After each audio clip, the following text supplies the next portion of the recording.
आज के इस वीडियो में मैं क्लास 10th के पॉलिटिकल साइंस के पहले चैप्टर पावर शेयरिंग को डिस्कस करने वाला हूँ। पावर शेयरिंग की जब हम बात करेंगे तो यहाँ पावर शेयरिंग सरकार चलाने में की जाने वाली है। तो सरकार चलाने में जब मेजॉरिटी और माइनॉरिटी की भागीदारी होती है तो सरकार चलाना, देश चलाना कितना आसान होता है, इसकी उदाहरण को हम समझेंगे। साथ ही हम एक ऐसे देश का उदाहरण भी देखेंगे जहां पर मेजॉरिटेरियन सरकार चलाने की कोशिश की गई और उसके बाद उस देश का कितना नुकसान हुआ, इसके बारे में भी हम समझेंगे। पावर शेयरिंग चैप्टर में आमतौर पर हम बात करने वाले हैं बेल्जियम और श्रीलंका की। तो सबसे पहले वर्ल्ड मैप पर हमें ये देखना होगा कि ये दोनों देश हैं कहाँ पर। श्रीलंका को तो हम सभी जानते हैं कि भारत के ठीक नीचे तमिलनाडु से लगा हुआ एक देश है श्रीलंका। छोटा सा देश है, पॉपुलेशन इसकी हरियाणा के बराबर है। और बेल्जियम की हम बात करें तो एक यूरोपियन देश है जो कि नॉर्थ सी से बॉर्डर शेयर करता है। आप देख सकते हो यहाँ पर ये बेल्जियम है। यूँ तो बेल्जियम हमारे हरियाणा से भी छोटा देश है, इसकी जनसंख्या हरियाणा से आधी है। अगर हम इसके बॉर्डर की बात करें तो आप देख सकते हो कि यहाँ पर ये नॉर्थ सी से बॉर्डर शेयर करता है। लैंड लॉक्ड कंट्री नहीं है ये, नॉर्थ सी यहाँ है। और ये आप देख सकते हो कि ये यूके है। ये 4 अदर कंट्रीज़ के साथ लैंड बॉर्डर शेयर करता है। ये 4 कंट्री कौन कौन से हैं? बेल्जियम अपने नॉर्थ साइड में नीदरलैंड से बॉर्डर शेयर करता है। अगर हम इसके सदर्न पार्ट की बात करें तो ये फ्रांस से अपना बॉर्डर शेयर करता है। फिर इसका थोड़ा सा हिस्सा जर्मनी से भी लगता है। और एक यूरोप का छोटा देश है लग्जमबर्ग, इसके साथ भी ये बॉर्डर शेयर करता है।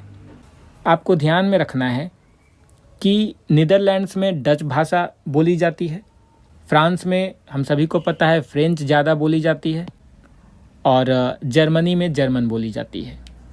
इसको आप ध्यान में रखिएगा, आगे आपको काम आने वाला है। बेल्जियम भले एक छोटा सा यूरोपियन देश है, पर इसका एथनिक कंपोजिशन काफ़ी कॉम्प्लेक्स है। एथनिक मतलब group of people having common custom, culture. ऐसा हो सकता है कि एक एथनिक ग्रुप है, उसमें अलग अलग धर्म को मानने वाले लोग हैं, अलग नेशनैलिटी के लोग हैं, लेकिन उनका कस्टम, उनका कल्चर एक समान है। बेल्जियम में मुख्यतः 2 रीजन हैं जिसके बारे में आपको क्लास 10th में पढ़ना है। एक है फ्लेमिश रीजन और एक है वेलोनिया रीजन। फ्लेमिश रीजन जो कि आप देख सकते हो मैप में येलो कलर से डिमार्केटेड है, और रेड कलर से वेलोनिया रीजन को डिमार्केट किया गया है। मैंने आपको पहले ही बताया है कि नॉर्दर्न साइड में जो बेल्जियम है वो अपना बॉर्डर नीदरलैंड के साथ शेयर करता है। नीदरलैंड में डच भाषा बोली जाती है, तो इससे लगा हुआ जो फ्लेमिश रीजन है यहाँ पर भी डच भाषा बोली जाएगी। तो आप इसको ध्यान में रखिएगा, याद करने में आसानी होगी।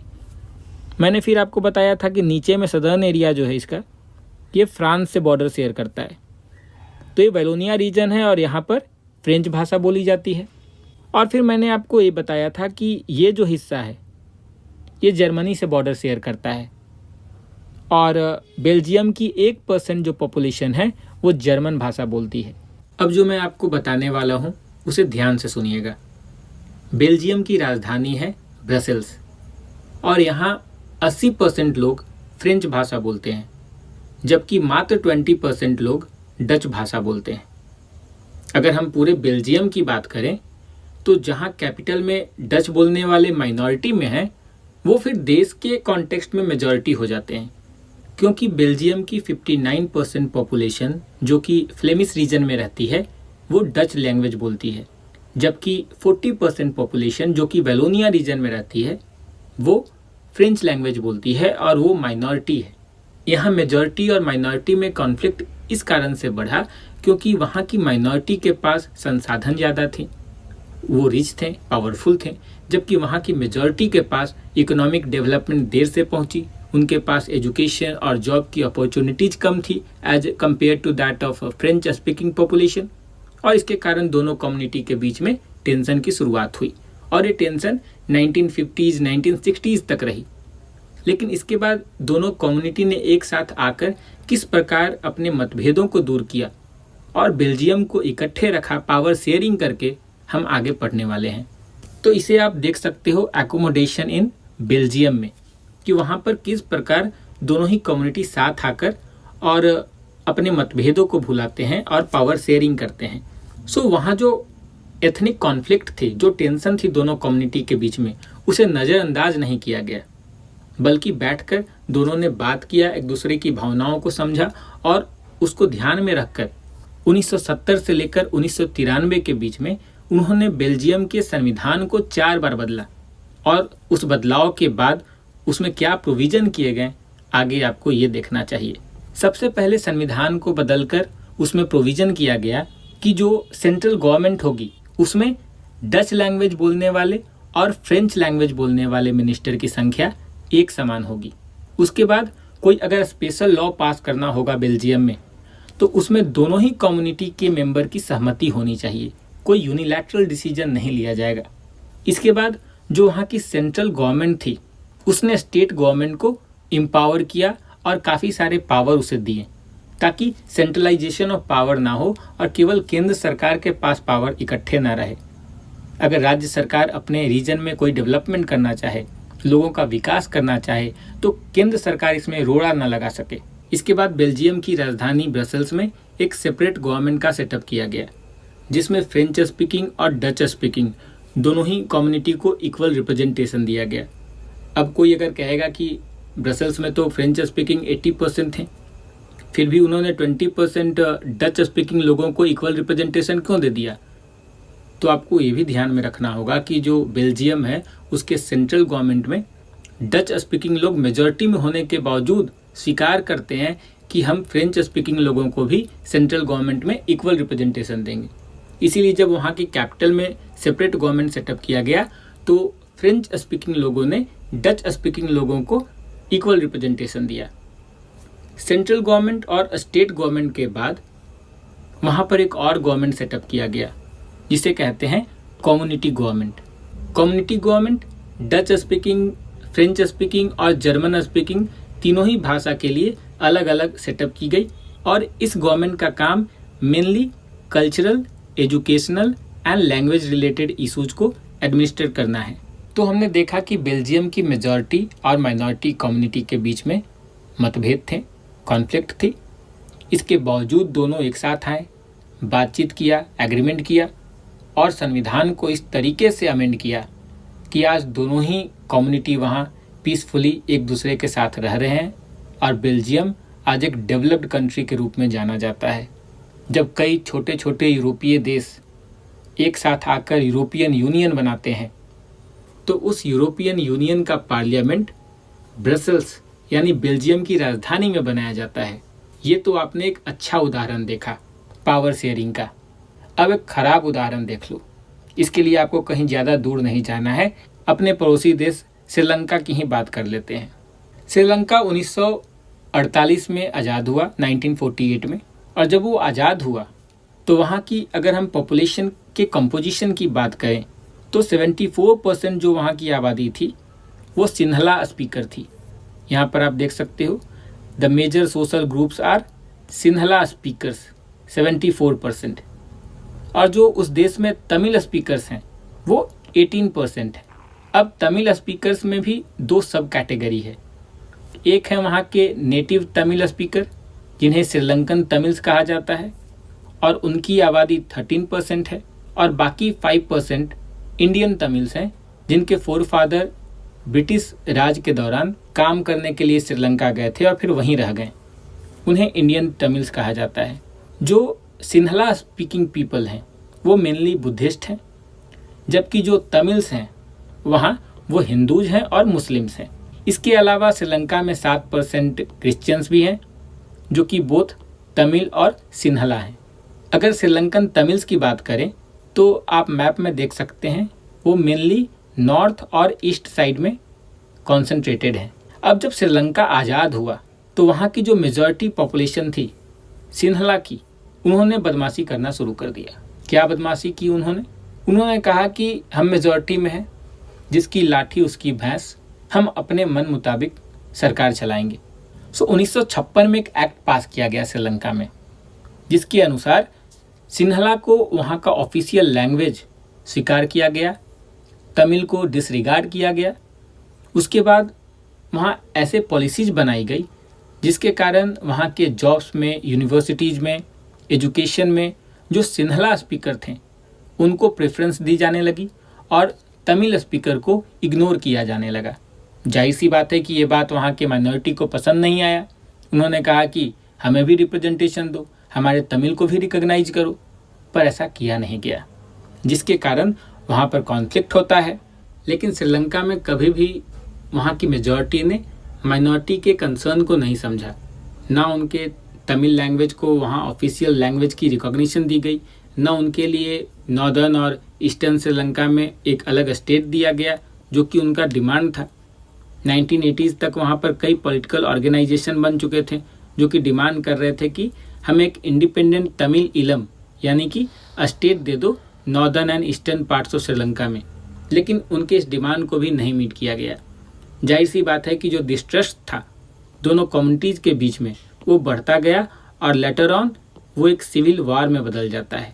इस सिविल वॉर में न जाने कितने परिवारों को अपना घर छोड़ना पड़ा, हजारों लोगों की मौत हुई और 2009 में जब ये सिविल वॉर फाइनली ख़त्म होता है तब तक श्रीलंका में social, cultural and economic life बुरी तरीके से प्रभावित होता है। तो हमने इस चैप्टर में अब तक देखा कि जहां बेल्जियम में मेजॉरिटी और माइनॉरिटी ने पावर शेयरिंग करके अपने कॉन्फ्लिक्ट को ख़त्म किया, वहीं श्रीलंका ने पावर शेयरिंग करने से इनकार किया, अपने माइनॉरिटीज़ के कंसर्न को नहीं समझा, जिसके कारण अल्टीमेटली उस देश में सिविल वॉर होता है और इसके कारण श्रीलंका के डेवलपमेंट में ये अवरोध बनता है। अब हम देखेंगे कि why power sharing is desirable. Power sharing 2 कारण से डिजायरेबल है। Hi, I'm not. पहला कारण है कि power sharing is good because it helps to reduce the possibility of conflict between social groups. Power sharing इसलिए डिजायरेबल है क्योंकि माइनॉरिटी और मेजॉरिटी के बीच में कॉन्फ्लिक्ट नहीं होता। श्रीलंका में हमने देख लिया पावर शेयरिंग नहीं किया गया, इसके कारण वहाँ सिविल वार होता है। लेकिन बेल्जियम में पावर शेयरिंग किया गया तो आज बेल्जियम एक डेवलप्ड कंट्री है। और पावर शेयरिंग डिजायरेबल इसलिए भी है क्योंकि power sharing is the very spirit of democracy. लोकतंत्र की बुनियाद ही है कि आप सभी को साथ में लेकर चलो। लोकतंत्र में आप किसी को इग्नोर कर दोगे, अपने माइनॉरिटी को इग्नोर कर दोगे और कहोगे कि हम लोकतांत्रिक देश हैं, ऐसा नहीं हो सकता। किसी भी सफल लोकतांत्रिक देश में माइनॉरिटी को नेग्लेक्ट नहीं किया जा सकता। लोकतंत्र किसी देश में तभी रह सकता है जब वहाँ के सारे पॉपुलेशन को एक साथ लेकर चला जाए। तो पावर शेयरिंग करने का 2 कारण है। पहला कि ये कॉन्फ्लिक्ट को रोकता है और दूसरा कि ये स्पिरिट ऑफ डेमोक्रेसी है। अब तक आपने देख लिया कि पावर शेयरिंग करके बेल्जियम एक समृद्ध देश बन गया, लेकिन ऐसा नहीं है कि जो भी देश पावर शेयरिंग करते हैं वो समृद्ध हो जाते हैं। और इसका एक प्राइम एग्जाम्पल लेबनान हो सकता है। इस देश ने अपने यहाँ पावर शेयरिंग कुछ इस प्रकार किया है।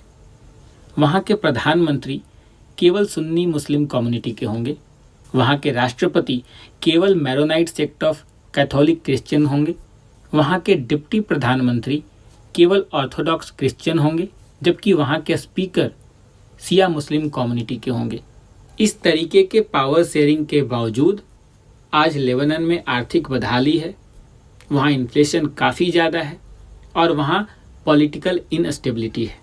अब हम बात करेंगे फॉर्म्स ऑफ पावर शेयरिंग के बारे में। One basic principle of democracy is that people are the source of all political power.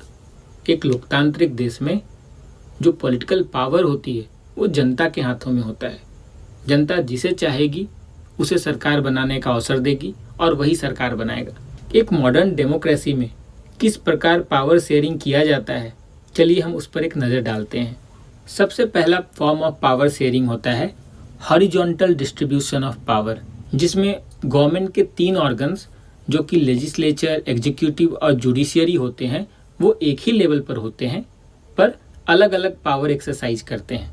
Legislature का काम है कानून बनाना, एग्जीक्यूटिव का काम है उस कानून को इम्प्लीमेंट करना, और जुडिशियरी का काम है कि ये चेक करते रहे कि लेजिस्लेचर और एग्जीक्यूटिव अपने डोमेन में काम कर रहे हैं, यानी कि उनकी जो मर्यादा है, उनके लिए जो गाइडलाइंस बना रखा है संविधान ने, उसको वो ब्रेक नहीं कर रहे हैं। फॉर एग्जाम्पल, हमारा जो पार्लियामेंट है वो लेजिस्लेचर है, उसका काम है कानून बनाना। जो एग्जीक्यूटिव यानी सेंट्रल गवर्नमेंट जो हमारी है, वो उस कानून को इम्प्लीमेंट करती है, और जो जुडिशियरी है, सुप्रीम कोर्ट और हाई कोर्ट, वो ये इंश्योर करती है कि जो कानून बन रहा है वो संविधान के मुताबिक बन रहा है। जो एग्जीक्यूटिव फंक्शन कर रहे हैं हमारे देश में, वो संविधान के मुताबिक फंक्शन कर रहे हैं, किसी के फंडामेंटल राइट को इन्फ्रिंज नहीं कर रहे हैं। जो उन्हें अधिकार दिया गया है संविधान के द्वारा, उस मर्यादा के अंदर ही वो काम कर रहे हैं। ये सुनिश्चित करना सुप्रीम कोर्ट, हाई कोर्ट का काम है। अगर हमारे लेजिस्लेचर ने कोई ऐसा कानून बना दिया जो संविधान के मुताबिक नहीं है, तो सुप्रीम कोर्ट के पास ये पावर है कि उस कानून को निरस्त कर दे। तो इस प्रकार जो 3 ऑर्गन्स ऑफ गवर्नमेंट हैं, वो एक दूसरे को चेक एंड बैलेंस करते रहते हैं, ताकि तीनों अपने डोमेन में काम करें। इसके बाद जो second form of power sharing होता है, वो among government at different levels होता है, यानी कि केंद्र सरकार और राज्य सरकार के बीच में होता है। तो जो केंद्र की सरकार है वो देश के लिए फैसले लेगी, जबकि राज्य की सरकार अपने राज्य के हित में जो भी होगा उस पर फैसले लेगी। हमने देखा था बेल्जियम के केस में भी कि जब वहाँ पर एग्रीमेंट हुआ, उसके बाद सेंट्रल गवर्नमेंट ने स्टेट गवर्नमेंट को और भी एम्पावर कर दिया, ताकि वो अपने रीजन के हित में जो भी हो सके वो फैसले कर सके। हमारे देश में सेंट्रल और स्टेट गवर्नमेंट के अलावा पंचायती राज सिस्टम भी है, जो कि विलेज लेवल पर काम करती है। इसके बाद जो तीसरा फॉर्म ऑफ पावर शेयरिंग है, वो अमंग डिफरेंट सोशल ग्रुप्स होता है। अब हम बेल्जियम के केस में ही देखते हैं कि जो वहाँ की मेजॉरिटी डच स्पीकिंग पॉपुलेशन थी, वो वहाँ की माइनॉरिटी फ्रेंच स्पीकिंग पॉपुलेशन के साथ पावर शेयर करती है, और गवर्नमेंट में दोनों का इक्वल रिप्रेजेंटेशन होता है। इसी प्रकार अपने देश की बात करें तो हमारे यहाँ जो पार्लियामेंट का इलेक्शन होता है या जो स्टेट लेवल पे इलेक्शन होता है, वहाँ पर SC और ST के लिए कुछ सीट्स रिजर्व कर दी जाती है। तो यहाँ पर जो हमारे यहाँ जो SC और ST कम्युनिटी के लोग हैं, उनके साथ भी पावर शेयरिंग किया जा रहा है। और जो last form of power sharing है, वो है power sharing arrangements can also be seen in the way political parties, pressure groups and movements control और इन्फ्लुएंस दोज इन पावर। कई बार ऐसा भी होता है कि गवर्नमेंट बनाने के लिए जो मेजॉरिटी का मार्क होता है, जितने सीट्स चाहिए, वो एक पॉलिटिकल पार्टी नहीं ला पाती इलेक्शन में। तो ऐसे में कोई और पॉलिटिकल पार्टी साथ में आती है और एक कोलिशन गवर्नमेंट बनाती है। तो इस केस में हम देखते हैं कि 2 पॉलिटिकल पार्टीज, जिनकी हो सकती है कि आइडियोलॉजी एक हो या फिर उनकी विचारधारा अलग हो, लेकिन वो पावर शेयरिंग करने के लिए एक साथ आते हैं।